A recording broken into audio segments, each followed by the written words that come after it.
Bienvenidos a Comunicando Psicología, este espacio de salud mental diseñado para acompañarlos, para disfrutar con personas que están muy empapadas de todos estos temas de la salud mental y que nos sirven a todos. Es importante saber cómo funcionamos desde esta área para de verdad tener vidas más felices, y esa es la intención en este espacio que hacemos con tanto cariño.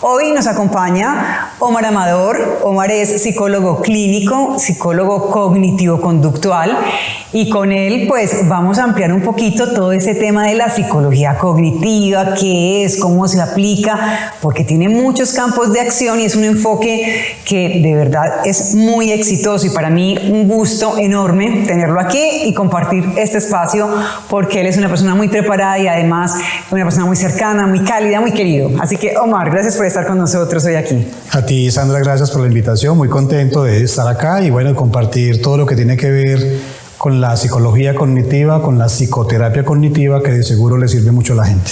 La psicología cognitiva es un enfoque de la psicología, porque claro, tiene distintas miradas, se puede tratar desde distintos enfoques, pero es una quizás de las más exitosas en el tratamiento de enfermedades mentales, y cada vez parece que gana más terreno. Yo, hablando con Omar, incluso cuando hablábamos un poquito de qué enfoque me gustaba, particularmente yo le decía que me gustaba el cognitivo, y él me decía, muy bien, porque claro, él es cognitivo, entonces lo defiende mucho, y sobre todo lo que queremos a través de este espacio es que la gente conozca, porque pasa en consulta, que muchas veces le dicen a la persona, sería bueno que consiguieras una terapia cognitivo-conductual. Entonces, ¿y qué es eso? ¿A qué estamos haciendo referencia cuando hablamos de la terapia cognitivo-conductual? Y es bueno que la gente lo sepa. No existe una sola psicología. Existen distintos modelos teóricos de la psicología, y la diferencia de los modelos está en que miramos los problemas de las personas y miramos al ser humano de forma distinta. Por ejemplo, hay personas que se deprimen. Entonces, la psicología va a tener distintas opiniones sobre lo que es la depresión. En ese sentido, la psicología cognitiva refiere que la gran mayoría de los trastornos emocionales se originan en la forma en cómo pensamos. Y a la hora de aplicar un tratamiento psicológico para un tema como la depresión, entonces ya lo haríamos de psicoterapia cognitiva. Resumiendo, sería: psicoterapia es atención clínica a los pacientes, y la psicología cognitiva es un modelo teórico que explica cómo funciona la mente. Ok, entonces digamos que el psicólogo clínico, cuando está atendiendo justamente pacientes, está haciendo psicoterapia. Exactamente, está haciendo psicoterapia sobre una problemática que el paciente trae a una consulta. Correcto. Muy bien, partiendo de ahí, explicando eso tan importante que dices, que tiene que ver con los pensamientos, con la forma en cómo vemos el mundo a través de ese modelo que es pensamiento, emoción, conducta, ¿cierto? Así es. Que es el que tiene que ver con el modelo cognitivo-conductual. Vamos a contarles un poquito a las personas entonces cómo funciona el ser humano y qué tan fácil o difícil es. Porque claro, a ver, depende cómo usted piense, entonces va a tener una emoción. Y entonces depende de eso, va a tener una conducta. Y listo, yo me podría detener y decir, bueno, entonces tengo que aprender a manejar mis pensamientos, a cambiarlos, a tener pensamientos alternativos. Pero resulta que a veces no es tan fácil. Sí, lo que pasa es que en los seres humanos, Sandra, los comportamientos no son lineales, ¿cierto? A veces los psiquiatras o profesionales de la salud dicen, vaya donde un psicólogo cognitivo-conductual, y lo que le está diciendo es, vaya donde un psicólogo para que le trabaje su forma de pensar. Lo que hacemos los psicólogos cognitivos es tratar los tipos de pensamientos que las personas tienen, porque dependiendo de ese tipo de pensamientos puede detonar cierto tipo de emociones y conductas. Entonces, ¿nosotros qué decimos? Que si bien el orden no es lineal, para el psicólogo cognitivo sí es prioritario los pensamientos, ¿cierto? Entonces, ¿qué decimos? De acuerdo a la forma en cómo pensamos, cómo interpretamos el mundo, cómo interpretamos las situaciones, esa interpretación lleva a que se despierten cierto tipo de emociones. Y esas emociones llevan a que se desaten cierto tipo de comportamientos. Entonces, tal como tú lo acabas de mencionar, para el psicólogo cognitivo es prioritario el pensamiento, luego la emoción y luego la conducta. Se llama principio de primacía. Al psicólogo cognitivo le interesa intervenir desde los procesos cognitivos como es el pensamiento. Bueno, hablábamos también ahorita de que es una terapia muy efectiva en muchos tratamientos. Desde hace bastante ya trata los trastornos de personalidad con bastante éxito. Pero me decías, ha ido ganando también en otro tipo de trastornos y problemas. ¿Cuáles? Si miramos el origen de la psicoterapia cognitiva, sobre todo la de Aaron Beck, para los que de pronto están un poco más cercanos a esto, a partir de los años 50 más o menos, se empieza a visualizar que el problema de los pacientes cuando tenían depresión no era tanto el que tuvieran la enfermedad, sino que había algo más importante, y es qué factores hacían que la enfermedad se mantuviera. ¿De acuerdo? Entonces, lo que dice el autor de la psicoterapia cognitiva es, tienes derecho a deprimirte, de lo que no tienes derecho es a mantenerte deprimido. Entonces, la psicoterapia cognitiva empieza mirando los factores mantenedores de la depresión. Y ahí se abre un abanico de investigaciones que luego pasa a lo que es el tratamiento cognitivo para la ansiedad, luego para trastornos de la personalidad, e inclusive para la esquizofrenia, para los trastornos somatomorfos, trastornos alimenticios, adicciones, etcétera, etcétera. Hoy encontramos en Norteamérica el Instituto Beck, que sigue avanzando en investigaciones sobre esas nuevas padecimientos que hoy en día tiene nuestra sociedad, y que la psicoterapia cognitiva está buscando algo que opinar ahí para poder luego entrar con tratamientos nuevos, distintos, que son efectivos precisamente para dichos trastornos. Muy bien. Tengo entendido, ya tú me corregirás, que también es una psicoterapia muy centrada en el aquí y en el ahora. Exactamente. En lo que estamos viviendo. No es irnos al pasado ni irnos al futuro, sino más bien como, a ver, ¿qué está sucediendo en este momento y cómo lo resuelvo? Obviamente, estar con un problema en la actualidad, pues puede estar asociado con una situación del pasado o incluso con esa ansiedad frente a algo que puede venir en el futuro. ¿Es eso así? O sea, ¿está centrada en ese aquí y en ese ahora? Totalmente de acuerdo. Sin embargo, hay que diferenciar que ese aquí y ese ahora no se trata del momento, sino que ese aquí y ese ahora es del problema actual del paciente. De hecho, es una de las críticas que le han hecho a la psicoterapia cognitiva. No es que la psicoterapia niegue el pasado, ¿cierto? Tampoco es que niegue el futuro. Lo que sí hace la psicoterapia cognitiva es centrarse en el problema actual que tenga el paciente. Quizás ese problema actual obviamente tiene que ver con temas del pasado, porque también somos producto de una historia, pero lo que busca el terapeuta cognitivo es centrarse en lo que le pasa al paciente en este momento. Hombre, habrán otros problemas o otras dificultades que habría que tratar, pero es tan sistemática la terapia que adopta un problema para luego adoptar el otro y luego el otro, pero no revuelve. Okay. Entonces, cuando hablamos de que se centran en el aquí y en el ahora, es en el problema actual del paciente, que lo lleva a que no sea funcional en su vida cotidiana, que tengas alteraciones a la hora de expresar afecto o de cierto tipo de conductas que terminan siendo desadaptativas. Entonces, se orienta precisamente al padecimiento actual del paciente y se establece unos tiempos de tratamiento para que a través de una agenda se vaya avanzando en dicho tratamiento. Ajá, es como decir una cosa detrás de la otra. O sea, tienes esta situación que te está atormentando, que te genera estrés, angustia, vamos a resolver esto, y luego si esto trae consigo algo adicional, pues ya lo resolveremos. Exactamente. ¿Cierto? Una cosa detrás de la otra. Así es. Muy bien, en la terapia cognitivo-conductual Ahora hablaba de autores como Aaron Beck, que es el padre de la psicología, y él se enfocó mucho en el tema de las depresiones. Sí. ¿Cómo funciona? Porque lo he hablado en otros programas. A veces cuando tenemos situaciones que nos retan o estamos como tristes, bajitos de punto, es que estoy deprimido. Tenemos una forma de comunicarnos que no es la adecuada porque la depresión va más allá de un estado de tristeza. Así es. Hablemos un poco cómo funciona la psicología cognitiva en un tratamiento depresivo o como una persona que quizá nos está viendo en este momento y dice, es que yo no sé identificar si yo estoy viviendo una depresión. Quizás tengo episodios, llevo tiempo así, hay momentos en que me bajo mucho.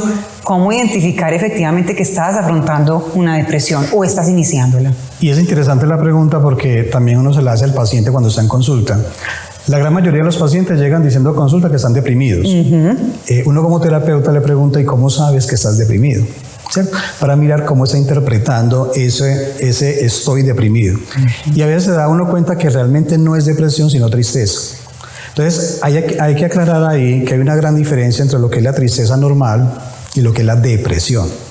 Todo deprimido está triste, pero no todo triste está deprimido. Okay. La gran diferencia es la intensidad de la emoción y el tiempo que lleva padeciendo la emoción. Una persona que lleva más de 2 semanas con tristeza, una persona que lleva más de 2 semanas con dicha tristeza que no lo deja levantarse a trabajar, hacer su vida cotidiana, disfrutar de su familia, de los placeres de la vida, empiece a pensar que se está deprimiendo, ¿cierto? Ya eso constituye una enfermedad como tal. Pero una persona que está triste porque, no sé, perdió una evaluación en la universidad, porque perdió un ser querido, porque lo despidieron del trabajo, porque, no sé, por cualquier cantidad de cosas que a veces pasan, no necesariamente está deprimido.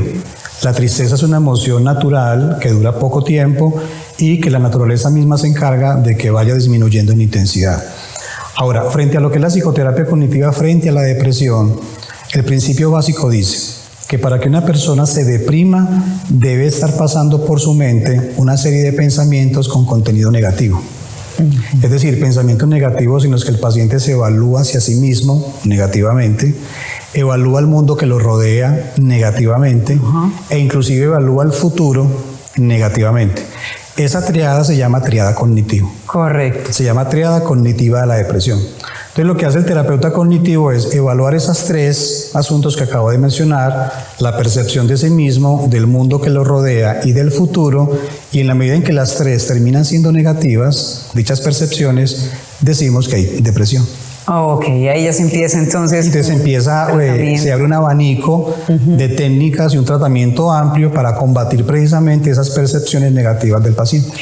Bueno, digamos que en el tema de la depresión también juegan muchas cosas, ¿cierto? Esto que estás explicando, pero también puede haber un contenido de tipo genético, de pronto si en la familia hay algunos casos de depresión, como que esa tendencia.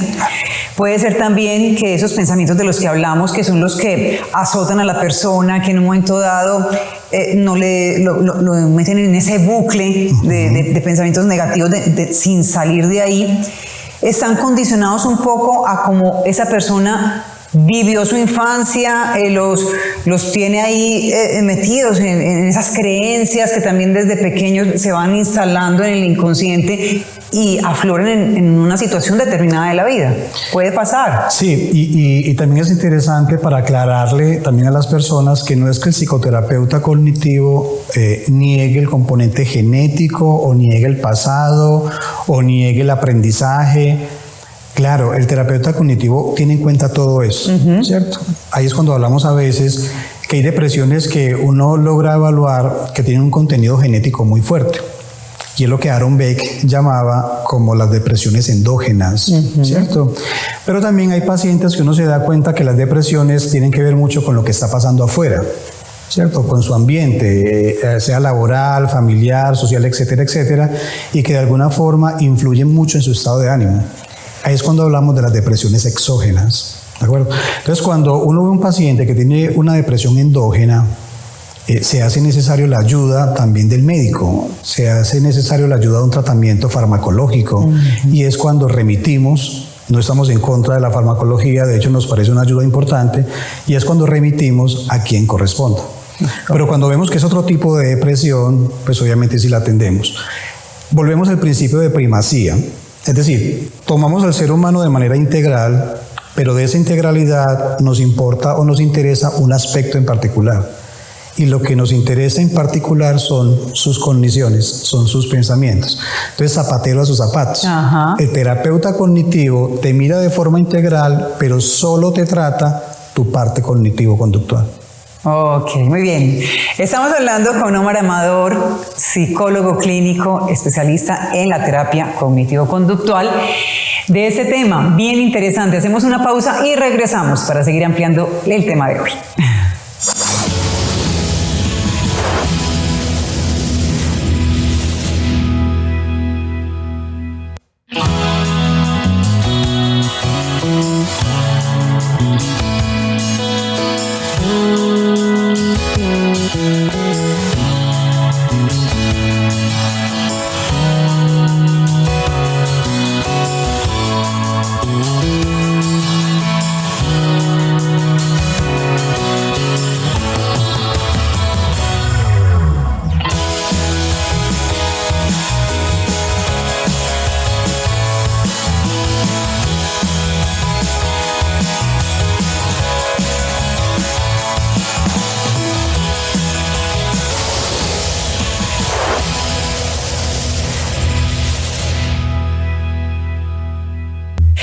Seguimos en Comunicando Psicología con Sandra Gil y con nuestro gran invitado Omar Amador, psicólogo cognitivo-conductual, con quien hablamos acerca de este enfoque de la psicología. Y yo quería preguntarte, Omar, ¿puede ser que el enfoque cognitivo-conductual se encuentre con otro?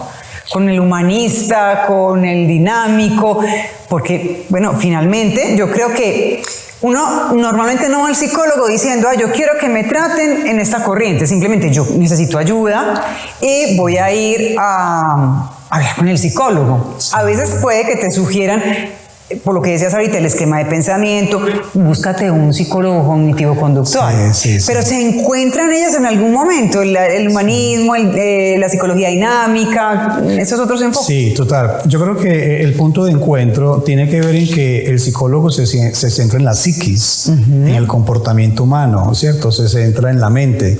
Si dividimos la palabra psicología, traduce como tratado de la mente o tratado de la psiquis. Entonces creo que desde cualquier modelo el psicólogo siempre va a tratar o se va a orientar a evaluar el comportamiento humano como tal. En eso nos encontramos.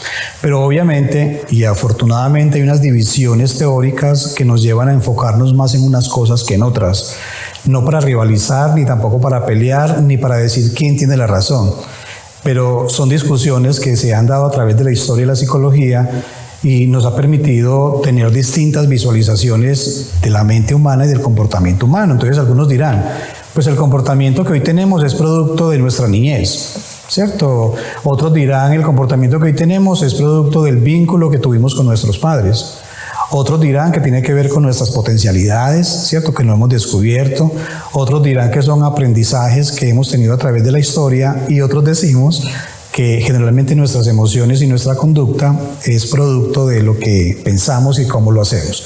Sin embargo, los dos modelos que más se juntan, digámoslo así, que se encuentran y se la van muy bien, es el cognitivo y es el conductual. Ajá. Como ya lo dijimos, el cognitivo se centra en la mente y el conductual, a pesar de que dice que la mente no existe, se centra en el aprendizaje de las conductas. Entonces el conductista dice que toda conducta es aprendida y como es aprendida se puede desaprender. Entonces se une con el cognitivo diciendo que de acuerdo a cómo pensamos, aprendemos a cómo comportarnos. Entonces ahí se une el modelo cognitivo-conductual. Y qué interesante lo que estás diciendo, eso de desaprender, lo escuchamos cada vez más. Sí. ¿Cierto? Porque claro, de pequeño nos enseñaron cómo era la vida, y nuestros papás lo hicieron de la mejor manera, o esas figuras de autoridad que tuvimos cuando pequeños. Se habla de esa importancia de la primera infancia, entre el primer año de vida y los 7, incluso antes, pero también condicionar y decir lo que se hizo en esos 7 primeros años va a ser lo que le ocurra el resto de la vida. También es es una cosa muy, muy tremenda. Sí, es una sentencia inclusive hasta injusta. Sí, como que ya no hay remedio. De hecho, en las teorías que a veces tocamos, la teoría de Piaget, habla del desarrollo cognitivo y prácticamente hablo del desarrollo cognitivo hasta los 12, 13 años. Pero teorías más actualizadas dicen, no, es que el aprendizaje no se da hasta ahí, sino que se da durante el resto de la vida. Durante el resto de la vida. Entonces no podemos decir que somos producto de los primeros 7 años, no, somos producto no solamente de lo que pensamos y de la forma como actuamos, y va a ser durante toda la vida. Así es. En la psicología cognitiva también se habla mucho de la metacognición. Sí. ¿Cierto? Y la gente dice, ¿qué es eso? O sea, suena raro. ¿Qué es la metacognición? Hoy vamos a contarles. Sí. Básicamente, yo tengo entendido que es pensar lo que pensamos. De acuerdo. Que creo que es lo que nos hace verdaderamente humanos. Ajá. Es una capacidad netamente humana. Tenemos la capacidad de no solamente pensar sobre lo que hacemos, sino también de reflexionar sobre lo que pensamos. A veces inclusive tenemos cierto tipo de ideas, y es lo que los psicólogos cognitivos llamamos como práctica cognitiva. Aprendemos a evaluar nuestros propios pensamientos. Y llega un momento en que uno para y uno dice, ¿y yo por qué estoy pensando eso? Qué raro. Cuando yo me pregunto por qué estoy pensando lo que estoy pensando, estoy haciendo uso de la metacognición.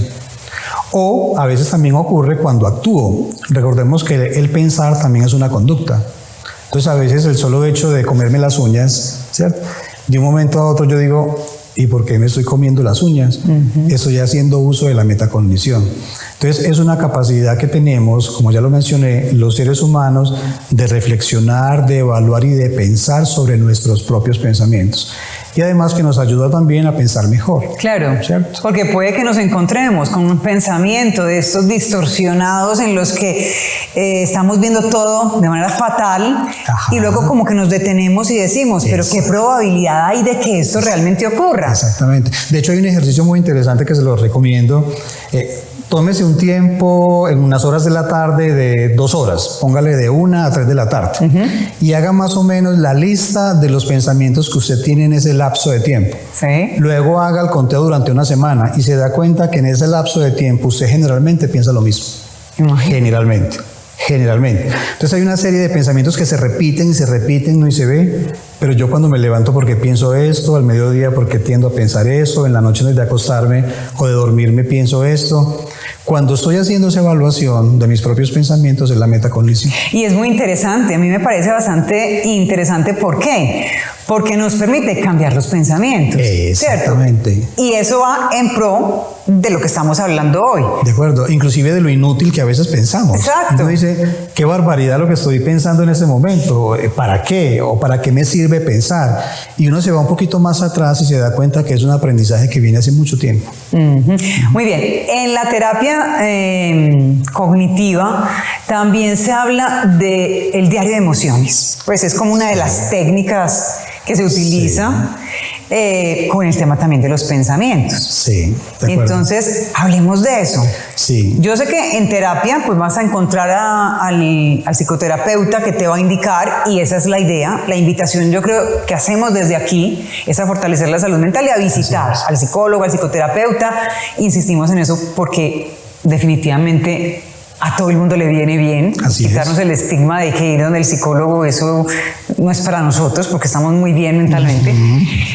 Pero más allá de eso, pues también a mí me gusta darles pinceladas a las personas, y ese diario de emociones a mí me parece súper interesante. Sí, sin embargo los terapeutas cognitivos tendemos más a trabajar el cuadro de registro de pensamientos. Hablemos de ese también. De pensamientos. Listo. Entonces, a veces lo que nos ayuda a identificar esas emociones que a veces no nos gustan, ¿cierto?, es anticipando qué tipo de pensamientos tengo que me llevan a que surjan esas emociones. Entonces lo que hacemos con los pacientes es, en un cuadro con varias columnas, en la primera columna anote la fecha. Sí. En la segunda columna anote la situación. Sí. En la tercera columna anote los pensamientos sobre esa situación. Sí. En la siguiente columna anote la emoción que le surgió debido al pensamiento que usted tuvo sobre esa situación. Okay. Y después anote las consecuencias o el comportamiento. Okay. Entonces voy al ejemplo. Fecha cualquiera, hora 3 de la tarde, situación, entrevista con Sandra. Ajá. ¿Cierto? Los pensamientos que se me pueden ocurrir y que llegan a mi mente de forma automática puede ser, voy a gaguear, me voy a desconcentrar, no voy a entender las preguntas que Sandra me va a hacer, ¿cierto? La siguiente columna, ¿qué emoción me produce esos pensamientos? Angustia, ansiedad, estrés, ¿cierto? ¿Y qué consecuencias o qué comportamientos adopto? Me devuelvo de la puerta. Ajá, es como el bloqueo. Como el bloqueo. Ajá. Entonces a veces uno dice, ¿valió la pena? ¿Fue real lo que pensaste? ¿O fue producto de la situación? ¿O realmente fue la forma en cómo interpretaste catastróficamente la situación? Y eso va llevando a que además de que se dé la lista de pensamientos, se dé también la lista de emociones que constantemente lo atacan a veces a uno y que no lo dejan funcionar de forma adecuada. Ay, me encanta. Sí. Me encanta este ejercicio porque finalmente lo podemos llevar a muchas situaciones de la vida. Poniendo el ejemplo que estabas describiendo, puede ser frente a una entrevista de trabajo, que puede pasar lo mismo que tú acabas de decir. Entonces, ¿cómo hacerlo? Digamos, vamos a hacerlo en positivo, por decirlo así.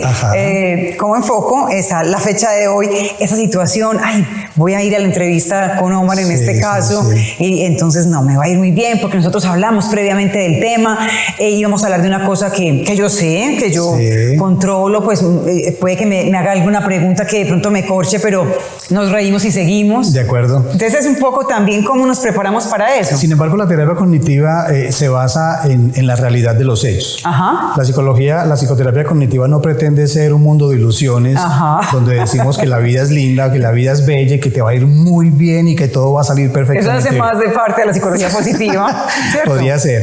No, la psicoterapia cognitiva dice, no, adoptemos esto al mundo real. Y el mundo real nos dice que cuando vas a un evento donde no sabes qué va a pasar, eso te crea cierta serie de expectativas. Sí, expectativa. Y cuando yo no sé qué va a pasar, eso se me sale de control y lo normal es que te produzca ansiedad.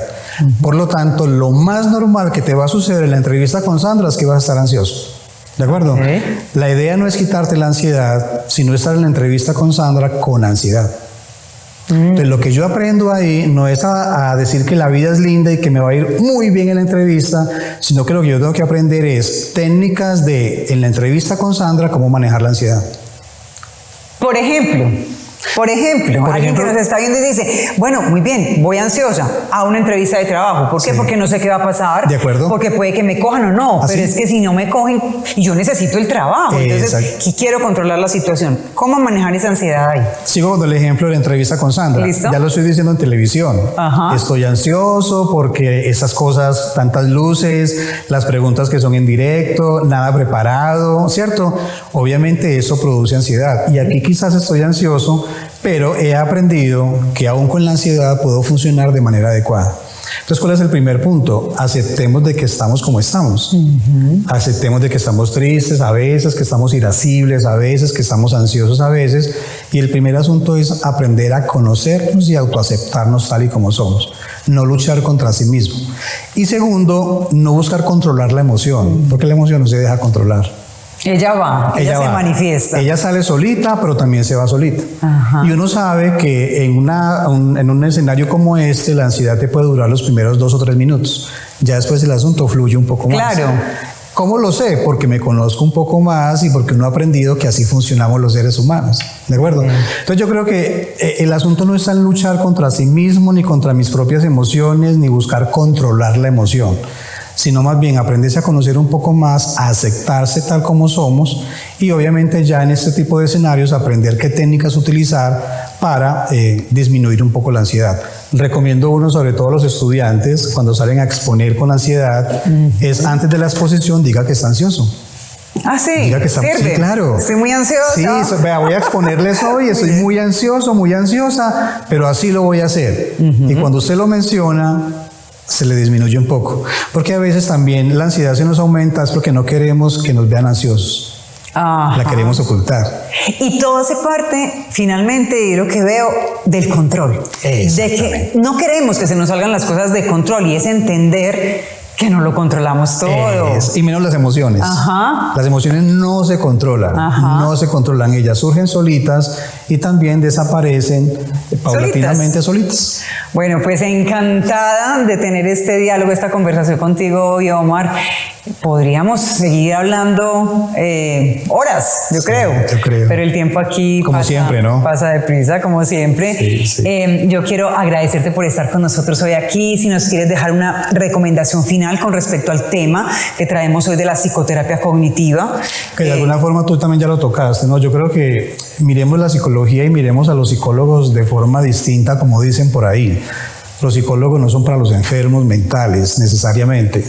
El psicólogo debería ser parte de la canasta familiar. Irán del psicólogo, irán de la psicóloga a conversar, hablar, hacer catarsis, desahogarme. A veces uno diciendo las cosas sabe realmente lo que quiere.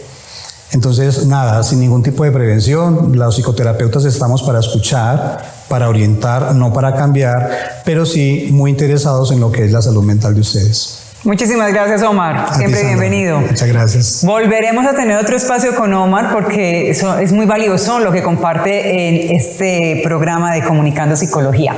Agradecer también a todos ustedes por estar en casita, por participar, por hacer grande este espacio. Lo hacemos con toda la intención de fortalecer la salud mental de ustedes y la nuestra. Un abrazo para todos.